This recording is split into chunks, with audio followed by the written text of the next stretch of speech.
दीक्षित साहब की, इस अवसर पे आप क्या कर रहे हैं आज? राजीव दीक्षित जी की जयंती पर हम लोगों ने एक मिशन लिया है, एक मुहिम शुरू किया है। जिस तरह राजीव दीक्षित जी स्वदेशी अभियान के लिए उन्होंने अपना पूरा जीवन लगा दिया, भारत को भारतीयता के आधार पे आगे बढ़ाने की वो बात करते थे, उसी मिशन को मैं डॉक्टर BRC, हमारी पूरी टीम आगे बढ़ाने में लगी हुई है। हमारा एक ही मिशन है कि भारत के लोग खाने पीने को ठीक करके, लाइफस्टाइल को ठीक करके अपनी बीमारियों को ठीक करें, अपने सिस्टम को ठीक करें। उठने का टाइम, सोने का टाइम, खाने का टाइम, पीने का टाइम अगर पूरा भारत स्वस्थ कर दे तो हॉस्पिटलों में जितनी भीड़ है वो भीड़ लगभग 20% रह जाएगी। 80% बीमारियां तो सिर्फ और सिर्फ लाइफस्टाइल को ठीक करके रिवर्स की जा सकती हैं।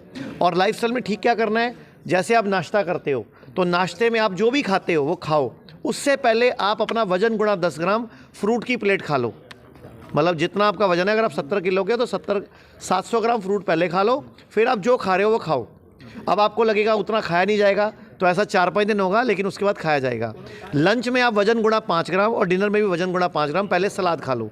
होगा क्या, अगर आपको शुगर है तो 3 से 5 दिन 7 दिन में आपकी शुगर रिवर्स हो जाएगी। मीन्स आपको शुगर की गोली छोड़नी पड़ जाएगी। और अगर आपको BP है तो 15 से 20 दिन में आपकी गोली छूटनी शुरू हो जाएगी। बॉडी डिपेंड करता है। करना क्या है, जो खा रहे हो खाओ। अभी हम क्या करते हैं, एक रोटी की बाइट खाते हैं, एक खीरा खाते हैं, एक रोटी की बाइट खाते हैं, फिर एक टमाटर खाते हैं, फिर एक रोटी की बाइट खाते हैं, फिर प्याज खाते हैं। ऐसे नहीं करना। जो सलाद खाना है, जो फ्रूट खाना है, पहले खाना है। तो एक काम हो गया, इसको हम DIP डाइट बोलते हैं। दूसरा, आपने हफ्ते में एक उपवास शुरू करना है, मिनिमम एक उपवास हफ्ते में। उससे होगा क्या, आपकी बॉडी को रेस्ट मिलेगा। हम ये नहीं कह रहे खाली पेट रहो उपवास वाले दिन। उस दिन क्या करना है, आपने फ्रूट्स खा सकते हो, नारियल पानी पी सकते हो, सलाद खा सकते हो, फ्रूट मतलब लघु आहार वो ले सकते हो। उससे फ़ायदा क्या होगा, आपकी बॉडी को जो 6 दिन खाओगे, एक दिन नहीं खाओगे तो रेस्ट मिलेगा, और उस रेस्ट से आपकी बॉडी हील हो जाएगी। जैसे गाड़ी आप लगातार नहीं चलाते। अब लोग बोलते हैं नहीं हम तो रात को 9 बजे तक खा लेते हैं, तो 9 बजे सिर्फ हमारा मुंह खाता है, 10 बजे आमाशय खाता है, 11 से लेके 3 बजे तक उसको छोटी आंत खाती है, 3 से लेके 5 बजे तक बड़ी आंत खाती है, और सुबह 5 से 6 बजे उसको मलाशय खाता है। तो पूरी रात बॉडी को रेस्ट कहाँ मिला। तो इस तरह 7 दिन बॉडी को रेस्ट मिलता नहीं तो हमारे अंग फेल हो जाते हैं। आप सुन रहे हो kidney fail, liver fail, cancer, heart problem, ये बीमारियां बड़ी सी ले रही हैं कि बॉडी को रेस्ट नहीं मिल रहा। एक जो खाना है चबा चबा के खाना है, जल्दबाजी में कभी खाना नहीं खाना। मूड ख़राब हो, गुस्सा हो, लड़ाई हो, टेंशन हो, उस दिन खाना नहीं खाना। लेकिन हमारे घरों में क्या होता है, उस दिन ज़रा सा खा लो, मेरी कसम लगे खा लो।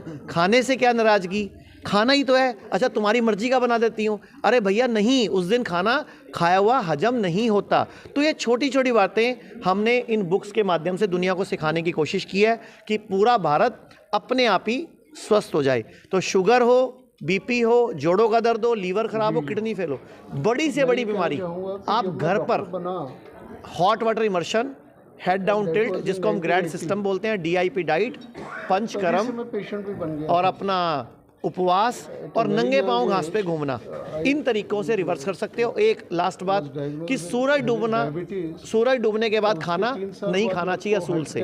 और एक मार्केट में नकली चीज़ें बहुत आ रही हैं, मिलावटी चीज़ें बहुत आ रही हैं, उनसे बचो। खास तौर पे इस टाइम भारत में जो सबसे ज़्यादा नकली चीज़ हम यूज़ कर रहे हैं वो हम दूध यूज़ कर रहे हैं। इतनी गाय भैंसें नज़र नहीं आती लेकिन दूध बिक रहा है। अब हम अगर बात करते हैं गाय और भैंस की, तो गाय हमारी माता है, लिखा है हमारे आयुर्वेद में।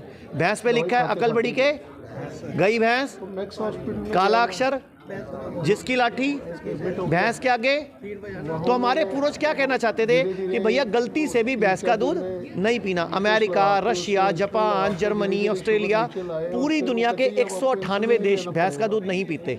सिर्फ भारत, श्रीलंका, पाकिस्तान और थोड़ा सा बांग्लादेश, ये 4 देशों को छोड़ दो, पूरी दुनिया में भैंसें हैं लेकिन दूध कोई नहीं पी रहा। तो मेरी अपील है आप लोगों के माध्यम से कि भारत में गाय का दूध पीना शुरू कर दो। और एक बात मैं और बोलना चाहूँगा, पहले जो हेल्थ इंश्योरेंस थे वो सिर्फ अंग्रेजी पत्ती में चलते थे, लेकिन अभी की सरकार ने 1.5 साल पहले निर्णय लिया कि जितने भी अब हेल्थ इंश्योरेंस नए करवाए जा रहे हैं वो सारे आयुर्वेद में भी चल रहे हैं और एलोपैथी में भी चल रहे हैं। ये बड़ी खुशी की बात है।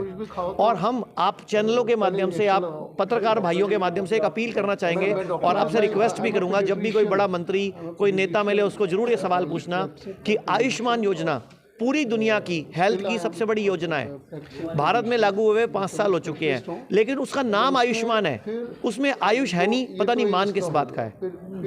आयुर्वेद शामिल ही नहीं है सर उसके अंदर, वो आयुष्मान नाम रखा गया है। वो सारी योजना सिर्फ अंग्रेजी पत्ती की है, अंग्रेजी चिकित्सा पत्ती के द्वारा इलाज होता है, उसमें आयुर्वेद है नहीं। मैं आपको एक छोटा सा उदाहरण देता हूँ। अगर किसी के घुटने दर्द हैं आपके परिवार में, आप डॉक्टर के पास जाओगे एलोपैथी में, वो घुटने बदलने की बात करेगा और आप बदलवा भी लोगे क्योंकि आपके पास आयुष्मान योजना का कार्ड है।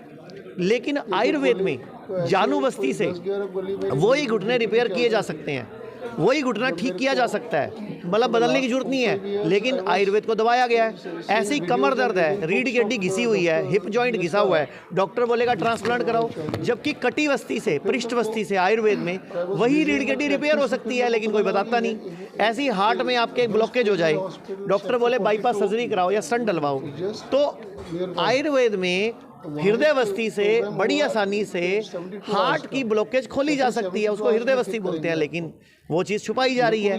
ऐसी आंखों का ऑपरेशन कराता है पूरा हिंदुस्तान, जबकि अक्षय तर्पण से बिना आंखों के ऑपरेशन के आंखों के रोग ठीक किए जा सकते हैं। तो आयुर्वेद में पंचकर्म नाम से पूरी विद्या है, डाइट है, लाइफस्टाइल है, खाने पीने के नियम हैं। अगर हम इनका प्रचार प्रसार बढ़ाएंगे तो ज़्यादा फायदा होगा, दुनिया का पैसा बचेगा, भारत के लोग गरीब होने से बचेंगे। आप लोगों से गुजारिश है कि इस मुहिम को पूरे भारत में हमारे साथ मिलकर पहुंचाएं। और I would just like to say कि नेचुरोपैथी में अगर और बहुत बहुत बड़ी ये दुख से कहना पड़ रहा है कि लोगों अभी आई है मानवता में या देश में, जैसे आप टीवी में देख ही रहे हैं, दोबारा से वही खेल शुरू होने वाला है कि देखो भाई चाइना में हो रहा है, कुछ नया भूत आ गया है। तो मैं यही मैसेज देना चाहूँगा कि भाई अभी हज़ारों राजनीति की ज़रूरत है, और ऐसे फेक न्यूज़ जो फैलाते हैं, ऐसे मेन स्ट्रीम चैनल्स और अखबार, उनको बंद कीजिए, और जो यूट्यूब चैनल्स हैं उन्हें देखना शुरू कीजिए असली खबर के लिए। बड़े-बड़े कॉर्पोरेट हॉस्पिटल क्या कहना चाहिए?